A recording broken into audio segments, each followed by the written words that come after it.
Hermanos, continuando con el Evangelio de San Marcos, ahora en el capítulo 2, vamos a proseguir leyendo esta preciosa carta, ¿verdad?, de Marcos, que se considera que no era apóstol, era el evangelista, así lo reconoce el evangelista, y lo veneran en la Iglesia Católica el día de San Marcos. Bueno, echa la casa por la ventana y ya sabrá usted cómo es esto, ¿verdad?, de adoración a santos. Pero pues bueno, este es Marcos, el que escribe este evangelio.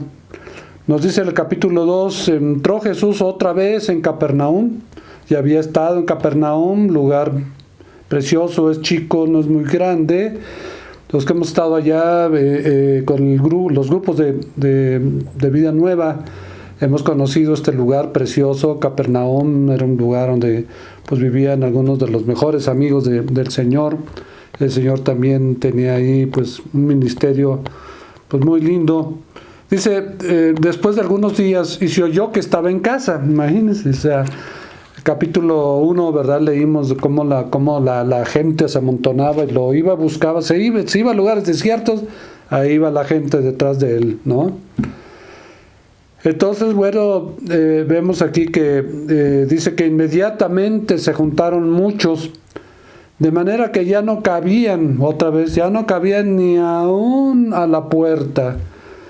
O sea, ahí todos queriendo entrar, así, no sé, yo pensaba que nada más nos pasaba aquí en México esto, ¿verdad? De las colas y de amontonarse para llegar primero.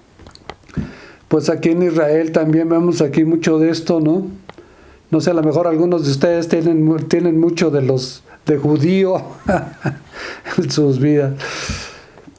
Pero ya no cabían a la puerta, y dice, y les predicaba la palabra, hasta el Señor, ¿verdad?, incansable, la fuerza que adquiría de Dios, física, espiritual, para estar de continuo tratando con toda la cantidad de problemas que parecían.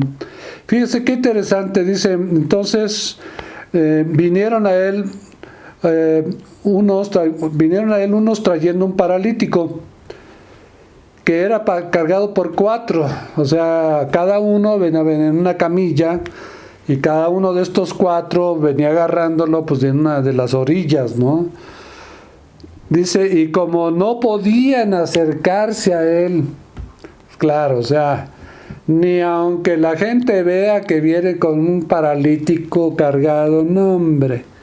Es como en el metro, pueden ir ahí amontonados. Bueno, ahorita no tanto en el COVID, pero los días normales en México, bueno, puede estar amontonado el metro, y una señora grande y que se ve cansada, la pobrecita, ni quien le dé el asiento. Todos así como que viendo por otro lado, se hacen los dormidos. Y pues aquí la gente no dejaban acercarse al paralítico. O sea, ¿qué les puede interesar? O sea, si van por lo suyo, van buscando o el interés tan grande, la curiosidad, que dicen mató al gato. Bueno, lo que haya sido, ya no cabía ni a uno en la puerta. Y entonces cuando estos paralíticos cuando estas 4 personas llevaban al paralítico, dice versículo 4 que no se podían acercar a causa de la multitud. Entonces, bueno, vemos aquí causas, ¿verdad? Podemos dar hasta un mensaje, causas que nos impiden acercarnos a Cristo. En este caso, pues era la multitud, impedimentos físicos, ¿no? Como el que tenía este paralítico. No solamente estaba impedido él en su cuerpo, él no podía andar, no podía caminar, como en el estanque Betesda, recuerdan también otro problema similar que le impedía su enfermedad, meterse al estanque, porque cuando se movía, un ángel movía de vez en cuando las aguas, y cuando se movía y se metía alguien era sanado. Claro, esto es una enseñanza, una aplicación del mover del Espíritu Santo en la vida, en la palabra de Dios. Cuando el Espíritu Santo se mueve, pues hay vida, hay sanidad, hay milagros. Y pues muchas veces esto no pasa porque, bueno, no se llenan las condiciones para que esto suceda. Pero aquí vemos el impedimento físico, en primer lugar, del paralítico en su cuerpo. Pero segundo impedimento, ya si no fue suficiente estar paralítico para no poder acercarse a Jesús, el segundo impedimento, pues la multitud.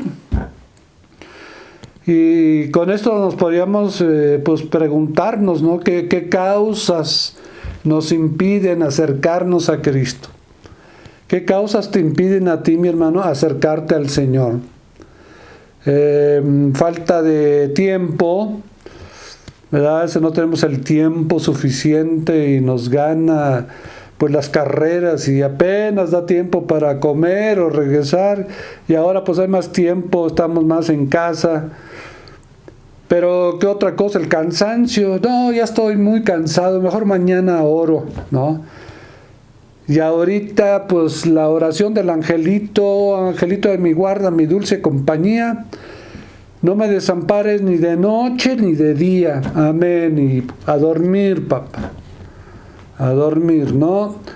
Y pues el cansancio, ¿no? Luego te levantas pues también cansado, o el tiempo, ya te tienes que poner a hacer cosas, a trabajar. Otra cosa, causas que te impiden acercarte al Señor, compromisos, que ahora, que la fiesta, que el compadre, que el amigo. Y a veces cualquier excusa podría resultar lo suficientemente grande o mayor para impedirnos acercarnos a Cristo, como esta multitud, ¿no? O como la parálisis, ¿no?, de este pobre hombre, a veces una parálisis espiritual. El creyente está frío espiritualmente y pues no se acerca ni por de casualidad a la Biblia, él la tiene y pues ahí más o menos la ojea, pero eso no es un acercarse al Señor. Recuerdan a Pedro, que dicen que cuando lo llevaban ya para ser matado, dice que Pedro seguía al Señor, pero dice en el Evangelio de San Juan, lo seguía de lejos. Seguía al Señor, pero de lejos, ¿verdad? O sea, no podría nadie negar que seguía al Señor, pero hay un seguir de cerca y hay un seguir al Señor de lejos. Entonces, a veces estamos siguiéndolo, sí, ¿verdad? No hemos así como apostatado de la fe, pero nuestro seguir al Señor, pues deja mucho que decir, ¿no?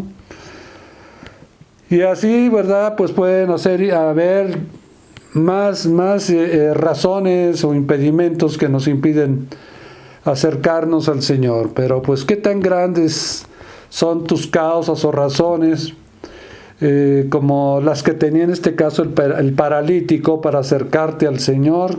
Entonces nada más su parálisis, a menos tú tengas ese enfriamiento, esa parálisis espiritual, que estés frío espiritualmente, casi no oras, casi no lees, pues no te gusta el compañerismo, menos oír mensajes, y pues bueno, hay una parálisis de espiritual que te impide, ¿no?, ir al servicio, ir a tu sillón, a tu reposeta, donde tú estudias la Biblia, a tu cuarto. Entonces dice el versículo 4, ¿verdad? La segunda parte, que como no podían acercarse a causa de la multitud, descubrieron el techo de donde estaba. O sea, Jesús estaba allí en esa casa, ¿verdad? Ahí en una casa, dice el versículo 1, oían que estaba en una casa. No sabemos de qué tipo era el techo, de paja o de algún material, que cuando los que llevaban al paralítico y el paralítico vieron el techo, dijo, pues si acá esto nos está impidiendo acercarnos a esos, vamos a buscar la manera. Voy a buscar de solucionar las trabas, los problemas, las barreras que me detienen, que me impiden acercarme al Señor. Puede ser hasta un pecado en tu vida que te esté impidiendo acercarte al Señor. Decía un pastor que decía predicando, si hoy en la noche a muchos hombres estuvieran dispuestos a dejar a la mujer del vecino, se acercarían al Señor esta noche pidiéndole perdón, etc. Entonces, Descubren entonces este techo donde estaba Jesús, fíjese, y hicieron una abertura. O sea, ya llevaban, ¿qué cosa llevaban pensando en cuando vieron el techo? Un machete, o qué herramienta, o que una varilla, o no sé yo, que una madera. La cuestión es que dice, y haciendo una abertura, ¿verdad? Bajaron el lecho, lo bajaron pues con cuerdas, lo subieron quizás con cuerdas, subieron dos primero el techo y desde ahí le aventaron la cuerda, amarraron de las esquinas al paralítico y los que estaban arriba, ven para arriba, ¿verdad, amigo? Ven para acá arriba, hermano, y los que estaban abajo pues ayudándoles, ¿no? Y arriba ya los otros dos se subieron. Total, entre los cuatro otra vez lo vuelven a amarrar, ¿verdad? O como ya estaba amarrado en las orillas, pues ahora nada más a bajarlo. Primero hicieron el hoyo lo suficientemente grande, ¿no? Para que lo pudieran bajar. Y entonces, bueno, empezaron ya a bajar al paralítico. Vemos entonces que las dos causas que tenía el paralítico para acercarse a él, o sea, el paralítico, su impedimento físico y en segundo lugar la multitud, no fueron suficientes ni definitivas para desanimarlos. O sea, no digan, no, pues hay mucha gente.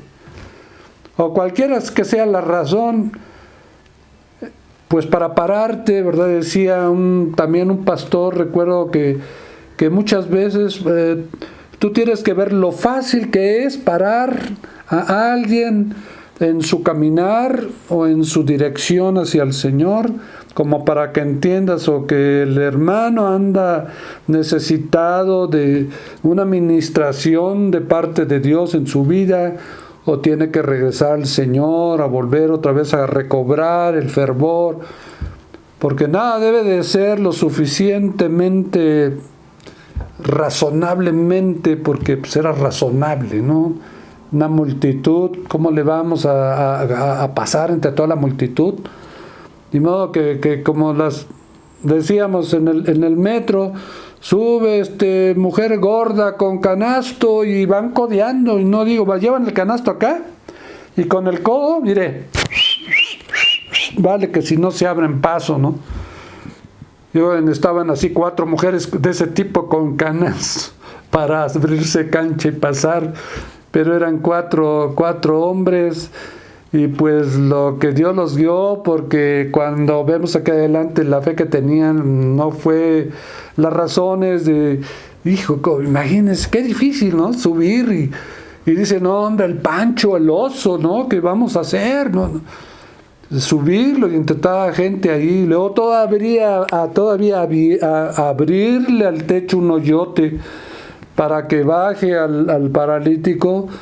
Pues o queda suponiendo que después les iban a cobrar el hoyito, ¿no? El de la casa. Oye, pues ahora me arreglas después de que se fuera el Señor. ¿Sabes qué? Pues hermanos, pues se me va a meter el agua y no tengo dinero para arreglar el techo, pues ahí se los encargo, ¿no? Pues sí. Pero nada de esto fue suficiente para parar una fe que decía atrae el poder de sanidad, de provisión, de dirección, de fortaleza, de ¿qué más puede ser?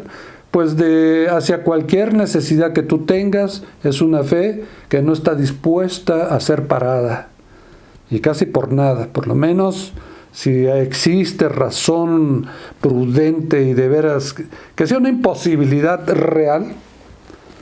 Porque muchas veces, no, pues todavía ni le buscas y ya, no, el trabajo, el tiempo, el cansancio, lo que seas, es suficientemente fácil para pararte en tu vida cristiana, mi hermano, ¿no? Pero es un buen ejemplo de todo esto, nos está hablando de todo esto, ¿verdad? El Señor, una aplicación en nuestra vida práctica. Y entonces, pues lo bajan por el hoyo. Y una pregunta, ¿ustedes creen que esto es fe? ¿Verdad? De acuerdo a Hebreos 11:6, que dice que la fe sin obras, ¿qué cosa es? es muerta, ¿no? La fe sin obras. Y entonces el versículo 5 inmediatamente dice, al ver Jesús la fe de ellos. Al ver Jesús la fe de ellos. ¿Usted cree que la fe se puede ver? ¿Cómo se puede ver la fe?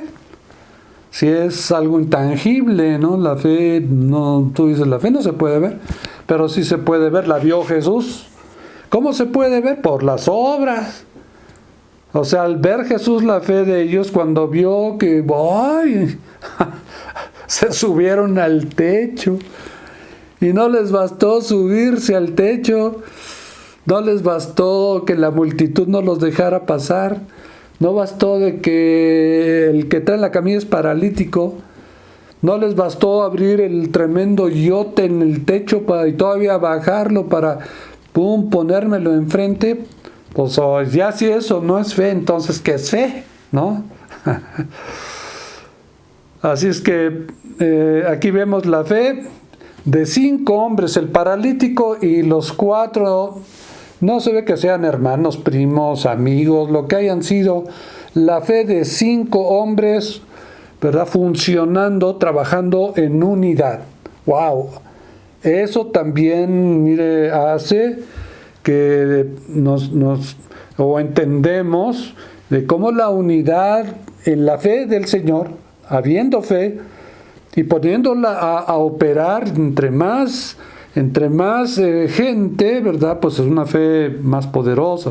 Entonces imagina la fe de estos 5 hombres actuando de esa manera. ¡Uf!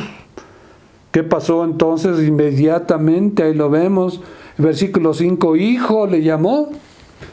Ahora una pregunta, ¿Dios le llama hijo a alguien que no es salvo? ¿Usted qué cree?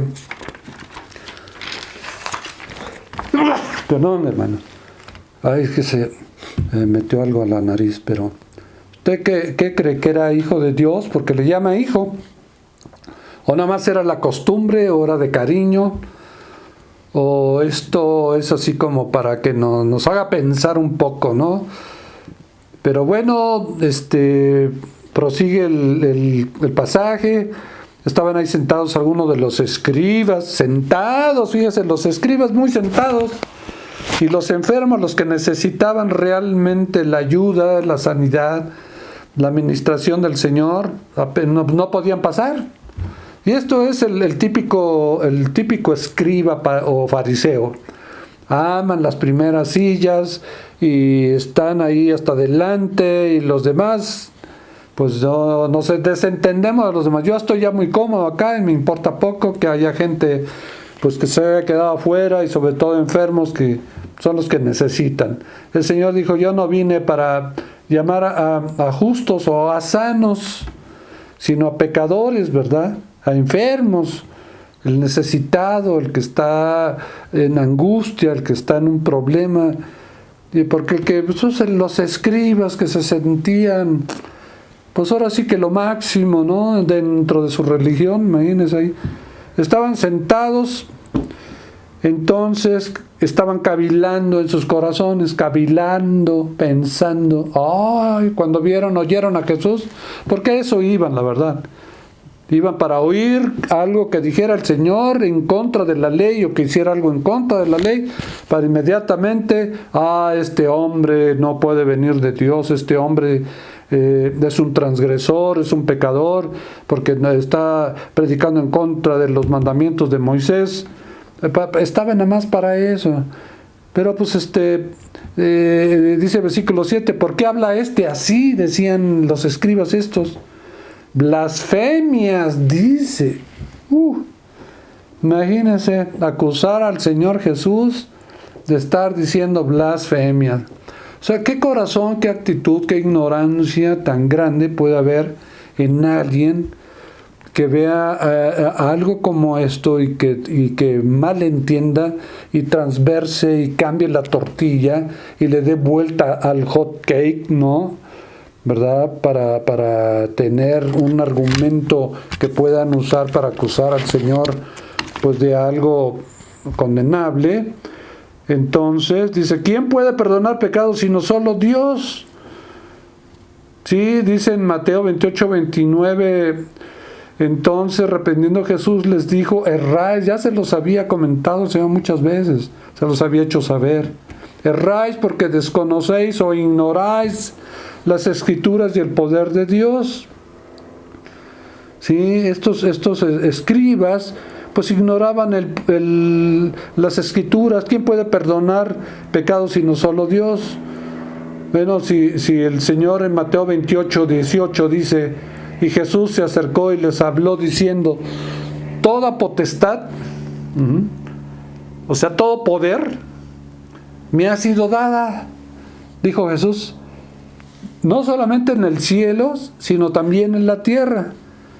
Ya podían preguntarle, ¿quién te lo dio? Pues mi padre que fue el que me lo dio, toda potestad me lo dio. Y ustedes quieren ver cómo sí es verdad. Pues ahí está, o sea. Pero los escribas ignorando eso es, solamente Dios puede perdonar pecados. Pero no, ignoran que el Hijo de Dios, ¿verdad? Dios le dio toda potestad en el cielo y en la tierra. Sí, es una potestad para perdonar pecados. ¿Qué es lo que están diciendo aquí? ¿Quién puede perdonar pecados sino solo Dios?